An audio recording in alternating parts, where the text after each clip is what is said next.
ആയിക്കോട്ടെ. അത് നമ്മളിപ്പോ എന്ത് ചെയ്യാനാ?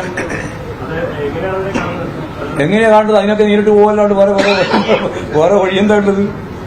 വിമതന്മാരെന്ന് നടക്കുന്ന ആളുകളൊക്കെ പാർട്ടിയിൽ നിന്ന് പുറത്താക്കപ്പെട്ടവരോ പാർട്ടികൾക്ക് എതിരായിട്ട് പ്രവർത്തിച്ചവരോ പാർട്ടി നടപടി വിധേയപ്പെട്ടവരോ ഒക്കെ ആയിരിക്കും പലരും. ആരാണെന്ന് എനിക്കറിയില്ല, ഞാനത് കണ്ടിട്ടില്ല, ഞാൻ ആ വാർത്ത വായിച്ചിട്ടില്ല. അത് സംബന്ധിച്ച് ഞങ്ങൾ അതിനെ എങ്ങനെയാണ് കാണുക? ഉറപ്പായിട്ടും അതിനെ നേരിട്ട് കൊണ്ടുപോകും. വേറെ എന്താ? ആര് അതൊന്നും പറയാൻ പറ്റില്ല. അങ്ങനെ സാങ്കല്പിക ചോദ്യവും സാങ്കല്പിക ഉത്തരവും ഇല്ലാന്ന് ഞാൻ സാധാരണ പറയുന്നത്. നിങ്ങൾ പുതിയയാളായിരിക്കും, അതുകൊണ്ട് സാങ്കല്പിക ചോദ്യവും ആ സാങ്കല്പിക ചോദ്യത്തിന് സാങ്കല്പികമായ ഉത്തരവും പറയാൻ ഉദ്ദേശിക്കുന്നില്ല.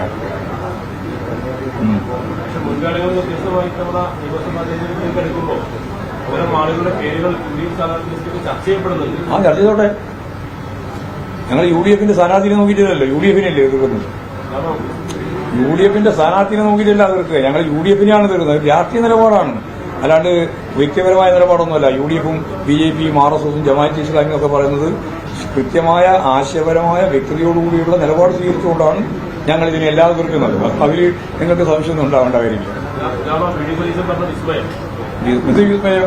ഒരു വിസ്മയവുമില്ല. അത് പണ്ട് വലിയ ബോംബ് പൊട്ടുന്നെല്ലാം പറഞ്ഞിട്ടുണ്ടല്ലോ, അതുപോലെയുള്ള വിസ്മയം മാത്രമേ ഉള്ളൂ. വിസ്മയം ഒന്നാമത്തെ ദിവസം തന്നെ പൊട്ടിയും. അതുകൊണ്ട് വിസ്മയമൊന്നുമില്ല. ഇപ്പൊ ഒരേ ഒരു വിസ്മയം കളവാണ്. രാവിലെ എഴുന്നേറ്റ ഉടനെ തന്നെ കളവ് പറയാൻ തുടങ്ങും. 9 കളവാണ് ഈ ഒറ്റ പ്രശ്നത്തിന്റെ മേലെ പറഞ്ഞത്. അതാണ് ഞാൻ ഓരോന്നായിട്ട് നിങ്ങളോട് പറഞ്ഞത്.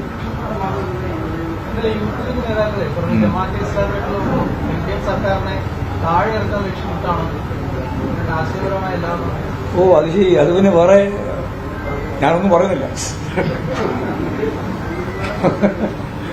രാഷ്ട്രീയമല്ല പോലും. പിന്നെ രാഷ്ട്രീയമാണ് ഗവൺമെന്റിനെ താഴെ ഇറക്കുന്നതും ഗവൺമെന്റിനെ അധികാരത്തിൽ കൊണ്ടുവരുന്നതും രാഷ്ട്രീയമാണ്. ആ രാഷ്ട്രീയം മനസ്സിലായില്ല യൂത്ത് കോൺഗ്രസിന്. അതും അല്ല യൂത്ത് കോൺഗ്രസ്, യൂത്ത് ലീഗിനും. അതൊന്ന് പറഞ്ഞ് അവരെ ബോധ്യപ്പെടുത്തിയാൽ മതി. ഗവൺമെന്റിനെ താഴെ ഇറക്കുന്നതും രാഷ്ട്രീയമാണ്, ഗവൺമെന്റിനെ അധികാരത്തിൽ കൊണ്ടുവരുന്നതും രാഷ്ട്രീയമാണ്.